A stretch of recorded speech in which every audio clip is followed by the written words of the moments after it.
میں مدنی التجا کروں گا اسلامی بہنوں سے، بچیوں سے کہ پلیز اس موبائل سے دور رہیے۔ میں مانتا ہوں کہ اس موبائل میں بہت کشش ہے، بہت اٹریکشن ہے، لیکن میری اسلامی بہنوں، پیاری پیاری مدنی منیوں، بچیوں، مدنی منوں، جس طرح آگ سے دور بھاگتے ہو نا، آگ کا ایک اپنا استعمال ہے۔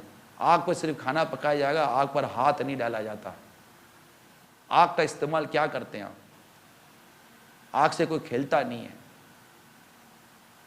آگ کا انگارہ کو پکڑتا نہیں ہے۔ ضرورت کے تحت آگ کا استعمال ہے۔ فائر یوز ایک طرح کا ہوتا ہے۔ اگر آگ کا خیال نہیں رکھیں گے تو یہ آگ آپ کے گھر کو جلا دے گی۔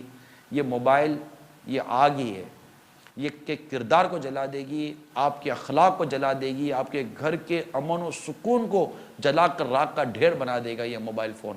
کیونکہ اس پیس کا کوئی پرابلم نہیں ہے، اس کے استعمال کا پرابلم ہے، اس کے استعمال کا مسئلہ ہے، اس کا استعمال غلط ہو رہا ہے۔ یعنی آپ یوں کہیے کہ ایک ہمارے گھر میں بچے ہیں کہ ان کو ہم چاقو چھریاں عام سے رکھ دیں تو یہ ایک اپنا بھی نقصان کرے گی، دوسروں کا بھی نقصان کریں گی۔ تو اس کے استعمال سے بچیے۔ آپ آج بچیں، اللہ کی رحمت شامل یہ حال رہی، کل آپ کو یہ بچنا کام آئے گا، اور جب دنیا سے جائیں گی تو پتہ چلے گا کہ اس آلے کے ذریعے جو گناہ سے ہم بچے ہیں، اس بچنے کی برکت سے جو اللہ کی رحمت کے سبب جو جنت میں مقام ملے گا اور وہاں جو راحت و سکون نصیب ہوگا، اس کا تصور کیجئے۔ لوگ باتیں کریں گے، لوگ آپ کے مختلف ملنے جلنے والے ہوتے ہیں، تمہارے پاس یہ نہیں ہے، تمہارے پاس وہ نہیں ہے، تمہارا یہ نہیں ہے، تمہارا تو اتنا ہلکا ہے، تمہارا تو یہ بھاری ہے۔